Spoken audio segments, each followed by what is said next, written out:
అందరికీ అందరికీ నమస్కారం అండి.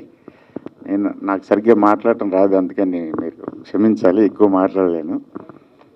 శాస్త్రి గారు ఏంటనేది చాలా బాగా చెప్పారు. గురవారెడ్డి గారు కానీ, మా శ్రీరామ్ బాబాయ్ కానీ, రామ్ చరణ్ గారు కానీ. శాస్త్రి గారు అంటే ఏంటన్నది ఆయన పాటలతోటి 30-40 ఏళ్ళ నుంచి తెలుసు. అప్పుడే 89 నుంచి 88 నుంచో నాకు పరిచయం. అదృష్టం, నాకు దొరికిన మహా అదృష్టం. ఏ రకమైన అర్హత లేకపోయినా ఆయన కొడుకు కింద తీసుకున్నారు. వాళ్ళ ఇంట్లోనే పడి ఉండేవాళ్ళం. ఆయన ఉండే ఒక ధైర్యం, యాక్చువల్గా ఒక 6-7 నెలల నుంచే సినిమా స్టార్ట్ చేద్దాం, కొత్త సినిమా స్టార్ట్ చేయాలని, కానీ నాకు పాటలు ఏం చేయాలో అర్థం కావట్లేదు. ముందు ఆయన దగ్గరికి వెళ్ళి మాట్లాడి, ఇలాంటి పాటలు ఉంటాయి, ఇలాంటి కథ అని అనుకుని వెళ్ళేవాడిని. వాళ్ళు అది లేదు, ఒక రకంగా అనాథం అంటారు కదా,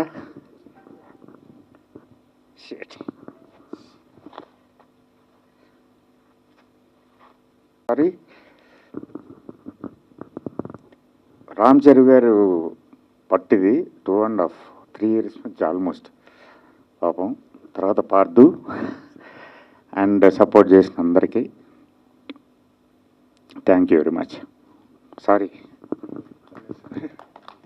ఇప్పుడు ఆపరేషన్ లేకుండానే మోకాళ్లకు ప్లాస్మా ట్రీట్మెంట్. మీ ఆర్థోపెడిక్ సమస్యలన్నిటికీ రోబోటిక్ టెక్నాలజీ ద్వారా తక్కువ ఖర్చుతో శాశ్వత పరిష్కారం. Free consultation. ప్రతి ట్రీట్మెంట్ పై 20% డిస్కౌంట్. ఈ ఆఫర్ కొద్ది రోజులు మాత్రమే. త్వరపడండి. V9 hospitals 9281465842.